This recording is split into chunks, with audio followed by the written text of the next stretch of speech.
That's where it's going to be. It's Sunday, March 30th, starting around 2. We've got Facebook ads out on it now, but it's all TBA as far as when it's going to start, and what the schedule is. But we got some big Greensboro names: Laurelyn Dawsett, Sam Frazier, and Martha Bassett. They're all big Greensboro. And draws for the people in Greensboro know those.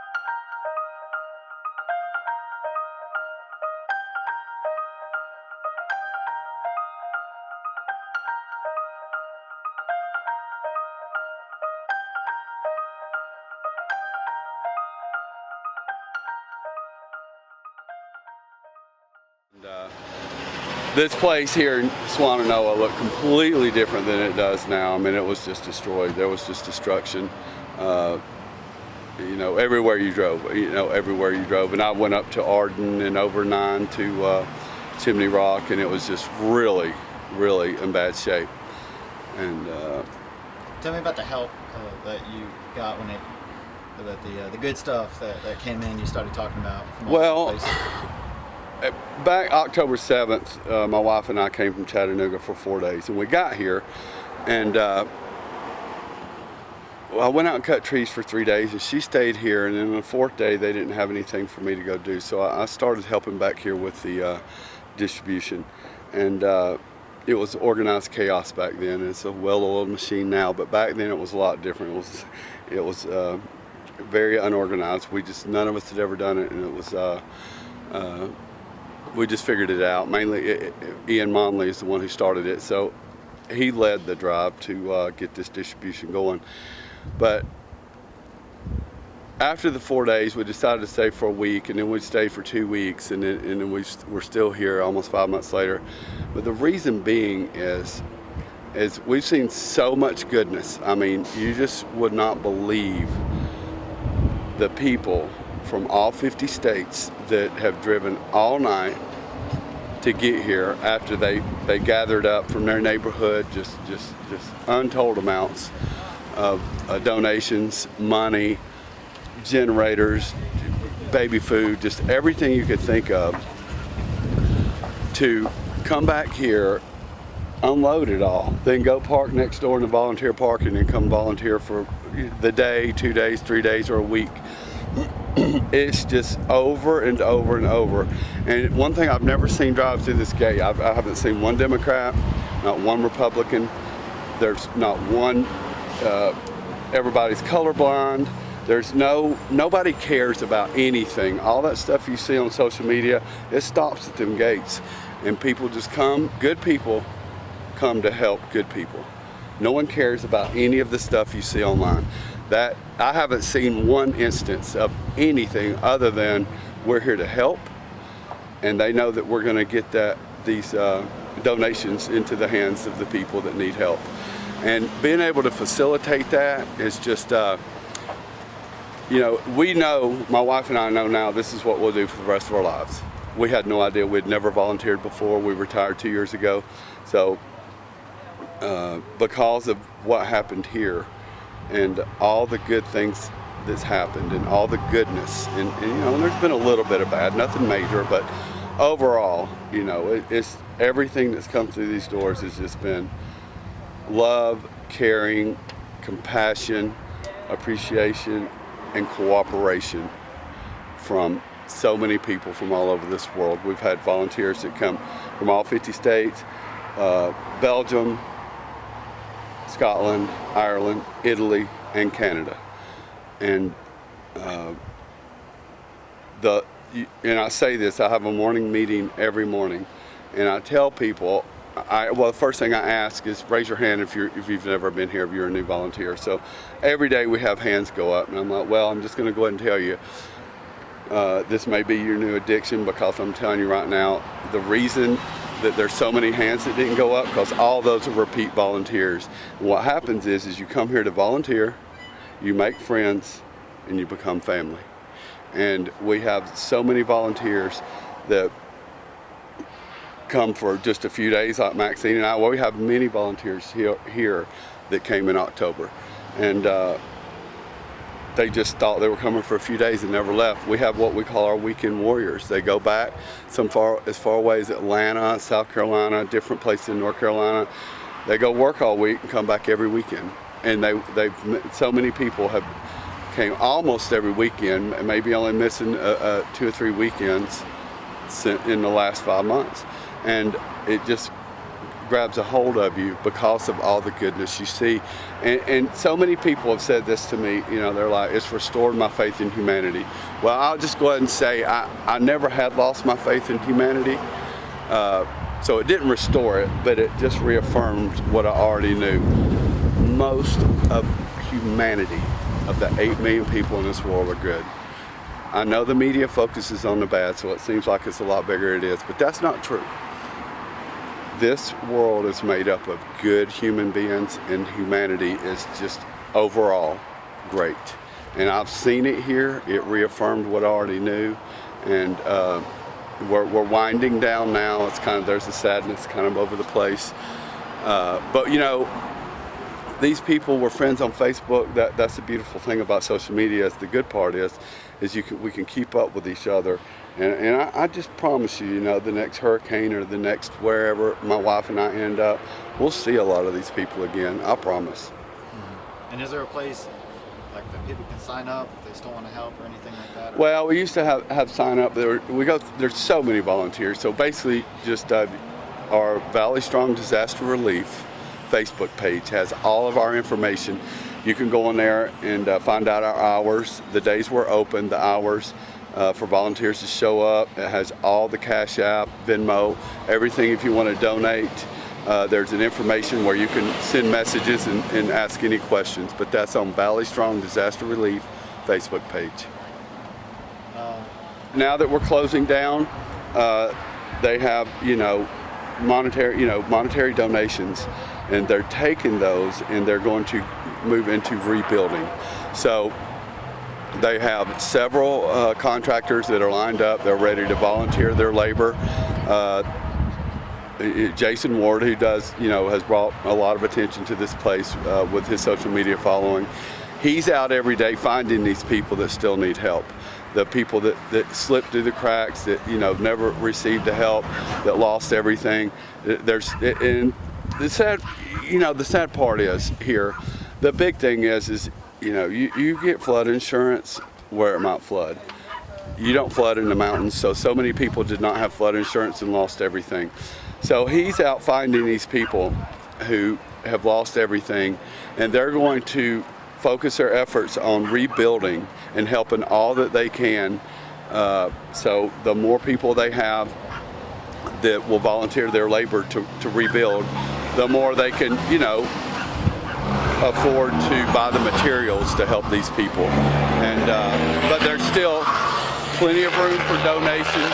If you have materials or if you have money that can be donated, there's still, Valley Strong Disaster Relief is going to continue on. It's just not going to be distribution. It will be on the rebuild effort, and trust me, there is a huge need for that still. What do you have, a kitchen here? Yeah, well, inside there? Up right there, yeah. And all the food's donated, and we buy very little. Have to buy, very little. Almost all of it's been donations. Yes. I've been here before when the cars are lined up.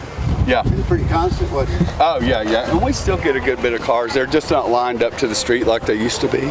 Right. So that's another reason we're going to continue with the propane through the 15th because that's still a need. We're still, I don't want to leave anybody. We have the propane. I want to get it out. So, but we'll have just people out front doing that. So, so all this is going to shut down. Yep. You see all that? Where pallets get packaged up right now on the pallets. Then I sent out 18-wheeler this morning. I've sent out 13 smaller loads Today. up to West Virginia, where they got flooded. Oh. So I talked to one commissioner up there in Kentucky, and she's like, we've sent so many loads down there. I'm like, well, we're sending them back. You know, it's like, that's what this is, you know, we have so much stuff to, and one reason, we used to just get it and it go out, but then it got to where just the need was less and less and less, so, but the donations kept coming. So now we're able to send this to people in need. So it's just. Well, the Helene affected such a wide area. It did, yeah. I mean, Boone, I know people in Boone and what's the number, like, I guess that you're helping? What was like the number of people, the area affected? So as far as our cars, we used to be open 7 days a week back in October and November, and then mid-December we went down to 6 days a week. And back then we were helping 200 cars a day, up to 250. And then that would be through the week. Then on the weekends, you know, we may be doing 250 to 300 cars. And just as a general idea, we kept up with the cars, but not the families. So I would just guesstimate that was times 1.5, because some cars had 2 and 3 families. So if, you know, we did 300 cars, we figured we helped 450 families that day. And so we're down to right now, we're running about 120 to 150 cars through the week, and within 150 to 180 on the weekends. So, you know, 150 cars, so still we're considering about 225 families. It's just the amount of items that we're sending out is a lot less than what it used to be. We're not sending out tents. Nobody needs a tent or a sleeping bag anymore. We're just trying to do the diapers, the food, the hygiene, then the pet food. So, you know, and the propane. The propane is still a hot. That's a biggie. That's the heat. That's the heat, and that's what we, you know, you can be hot and be uncomfortable, but being cold is completely different. There are people outside in tents, you know, during the coldest parts. We believe that we've got most people out of the tents around here. We've given out countless campers that were donated. I mean, we got campers, cars, working with the tiny home builders, and, you know, we just kind of find the people and they're like, do you have anyone in the need? And then we help try to find the lot. That's the hard part. We can find the people that need them, and we find the campers in the tiny homes pretty easily. It's to where to put them. So we have to find that. So, you know, I think we got three people out of tents 2 weeks ago or whatever, and so very few these days like it was a few months ago. But like I said, we've had so much donated, and we're able to, you know, it shows so much dedication. And your group is not the only one doing this. It's not. There's so many out here, and a lot of them have shut down. A lot of them shut down, sent us their things, and then we started getting there. Instead of just Black Mountain and Swannanoa, it grew to where we found out people were coming from 45 minutes to an hour away. And now that we're shutting down, there will be a few more, but primarily we have been sending our stuff up to the flood victims north of us. So. Yeah, I've been here going on like 4 weeks. I left my job. I left a business to kind of set myself up to come here after the storm and help. Got here as quick as I could. So now I'm here to work until they're finished wrapping up things. So just be glad to be here and be of assistance of whatever they need. Tell me what it's been like being a part of this. Absolutely amazing. I mean, you can probably see by that the God is in this. I get chill bumps when people ask what has happened here. It happens every day. We can be out of something and have the need and be out of it and think it's done, and then we have people that show up that give us donations of whatever that may be, whether it was soap or you know, various products, women's hygiene, or whatever it may be. It's just been amazing. The people have shown up from everywhere, literally, to help and just be here, and it's been great. Absolutely one of the best things for me personally. It's one of the best things I've ever done in my life. so much that, I mean, you'll see a pallet of something being dropped, of tuna, so to speak, or, macaroni and cheese, or, it's one of the biggest things that I think that stood out to me in the various jobs or the things that you do here is when you're a runner, when you're in line for the people that come around and get the supplies or what they need.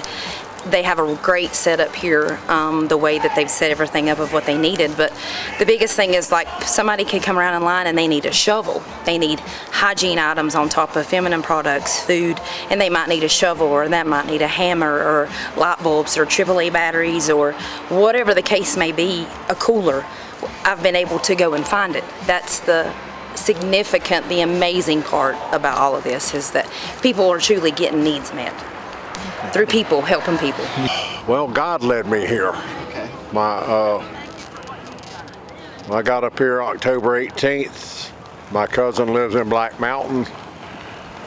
I told him, find me something to do when I get up there. I went one place.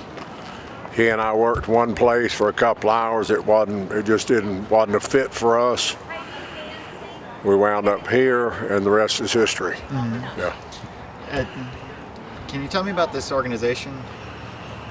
Valley Strong. Well, it's the most godly mission work I've ever done. I see God. Life is good. Godly works every day here.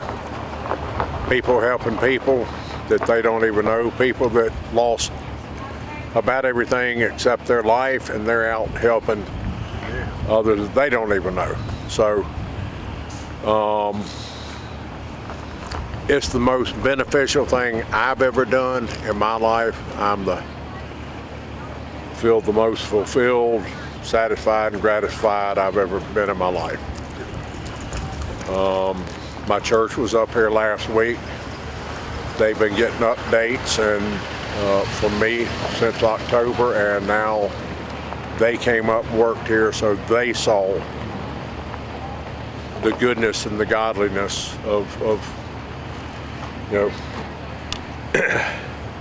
if I talk about it too long, I get emotional. When it was announced yesterday that Sunday would be the last day for supplies, I have yet to go over here in the corner and have a good cry, but so I'm waiting for waiting for God to tell me where to go next. A lot of good people helping out and everything. Don't stand in the driveway. Oh, I guess I probably wouldn't want to get up there.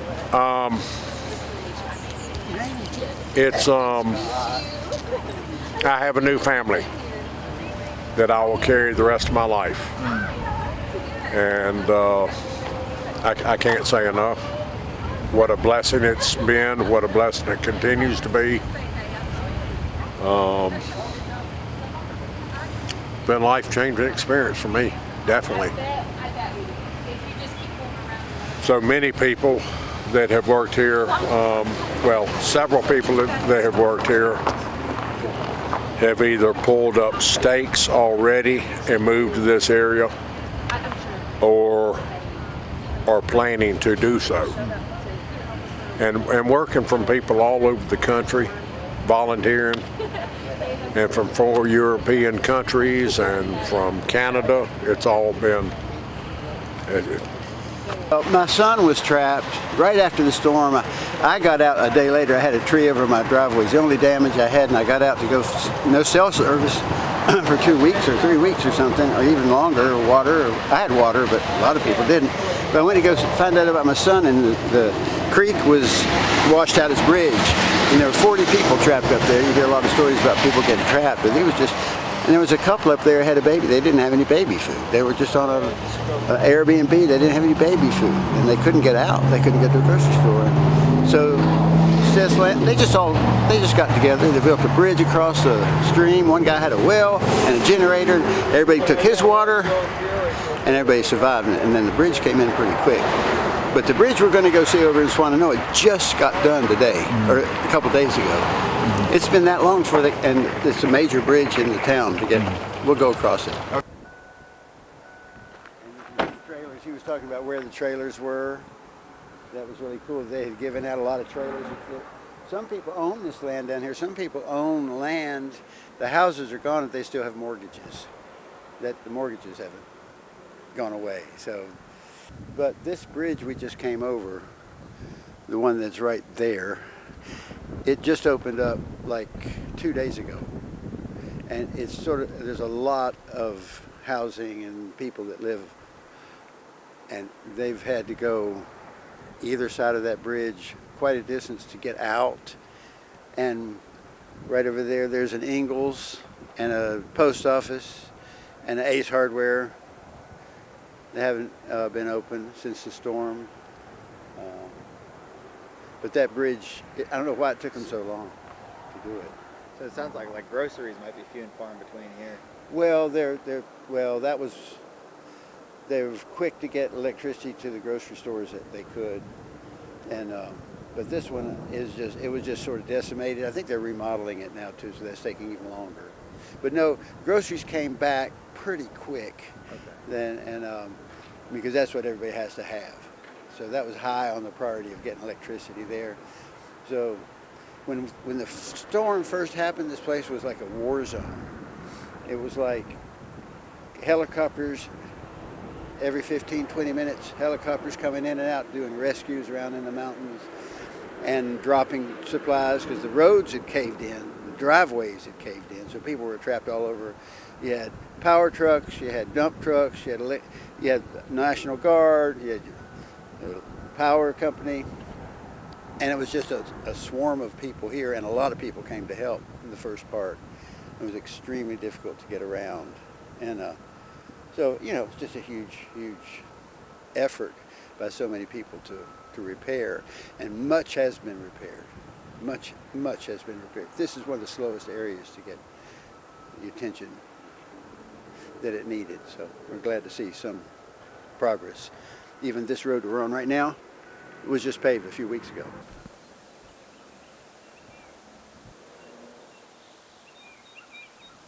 You know, the morning of the storm I was here, power went out pretty early, like 5:30 or so in the morning.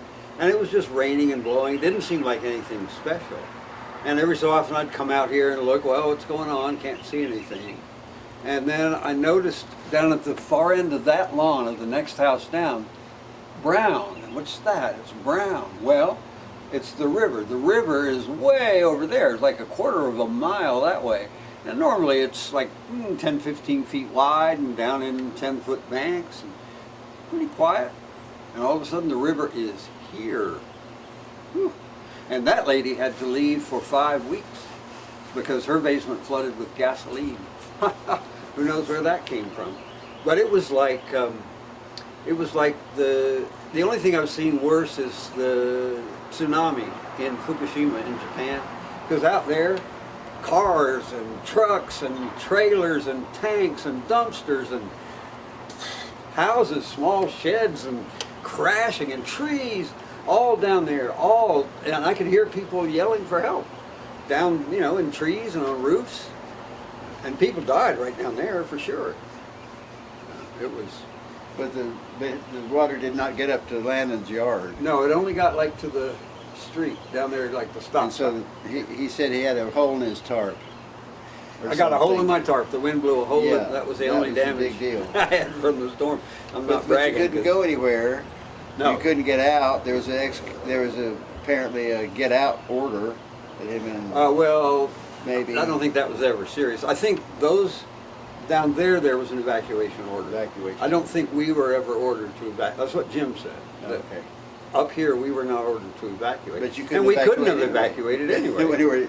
You can only Up the go up. mountain, or- Yeah, you could go up, but You couldn't get very far. and you couldn't get out of here. No one could get in here. There were no Yeah. police or any kind of flashing light things Nothing. for like a couple of days after the storm. No one could get in or out.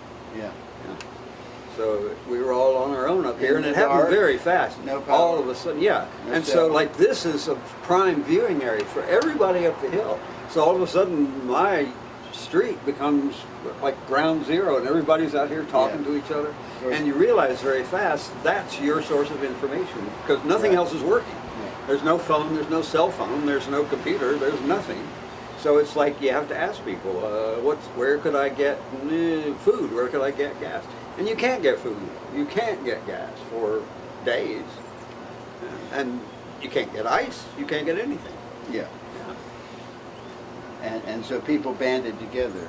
There was a group here in Swannanoa, and I did find out the name of one group that's called FANS. It's called Friends and Neighbors of Swannanoa. And that may be the group, but there was a fellow on BPR that talked about how they just got together, and many places were like this. The communities, people in the communities just would meet and pool resources, pool their whatever they had. There's no help was coming for quite a while. Right. There was a little impromptu community site up here at the library, like 4 or 5 blocks up that way. They had tables and they had people brought food and people brought water. It just turned into a resource. Everybody met there. But it's slowly coming back. Slowly. The bridge here is just the other day. I think. Just this we week, talked just a about few days that. ago. It wasn't back when we got back from Florida. It was not fixed. So it was between then and now. Yeah. So that's a help. But the lady said she didn't think the hardware store was pretty iffy. Yeah. She thought Ingalls would come back, but I don't know about the post office. Well, the other thing, we were in Black Mountain, which wasn't really hurt that badly in the town, and we were in a pub there, a bar, music venue, and we were playing music, and we noticed that they were running vacuums. It had been a lot of rain. This was just a couple weeks ago, and there had been a lot of rain. Although that rain reminded you of the rain we had, but it seemed like the water table was really full, and everything's kind of full. Or maybe there's like sludge in the drain, you know, who knows what could still have having happened. troubles, and so they were vacuuming water out of the drain. The water was just coming up into the floor. In this venue, in this performance space. Yeah, it's an old garage. It's an old car garage, and so it had these vents, and the water was just coming up, and they were just vacuuming the water. When we weren't playing music, they'd vacuum it. So it's still. I had a friend who lived on the Swannanoa River when it flooded, and he said it was 20 years. You mean the Susquehanna? Susquehanna River. Yeah, not Swannanoa, Susquehanna. So he lived on the Susquehanna, and he said it was 20 years before it got back to normal after the flood. Yeah. We're looking at a similar I fate. think so. And it's much cleaner. About 2 weeks ago, they brought in a lot of heavy equipment. So, hey, we're going to do this concert. Okay, yeah. And the concert is March 30th. It's going to be at the, it's the Black Table is the name of one of the venues in this building. The Continental Club is there too. It's on South Elm, right below Gate City Boulevard, across from the new nursing building there. And right now, I don't know exactly how many bands we have scheduled for that day. We're probably going to start early in the afternoon, say 2 in the afternoon, and maybe run until in the evening. There are 8 bands. There are 8 bands that are committed. Last I heard, but I think more are coming. And I heard today from somebody that the other 2 stages have been opened up. So there are 4 stages. We're going to have food trucks. We're going to have an auction. We're going to have just a huge event trying to raise money for these folks that are getting ready to build houses. They're moving from distribution of supplies that has dissipated around, and all those volunteers are. This fellow said, one fellow said, "Well, I'm going to cry. I haven't had a good cry because we have to stop working." Too here." busy, yeah. Too And busy to cry. so anyway, we're going to have a bunch of great music. The Walker Family Band that Landon and I are in with my daughter Jenny and my son Seth are going to play. Laura Lynn Dossett's going to play. Martha Bassett's going to play. Sam Fraser's going to play. I believe the Zinc Kings are going to play, and I don't know who else. But that's just 4, and she's got 4 more. Gray Matter is one big band, and Peg Parham has worked tirelessly to put this thing on, and we're really grateful to her for what she's done. So come on out, March 30th out to, I don't know the address exactly, but it's south of, on Elm Street, just south of Gate City Boulevard. We'll see you there.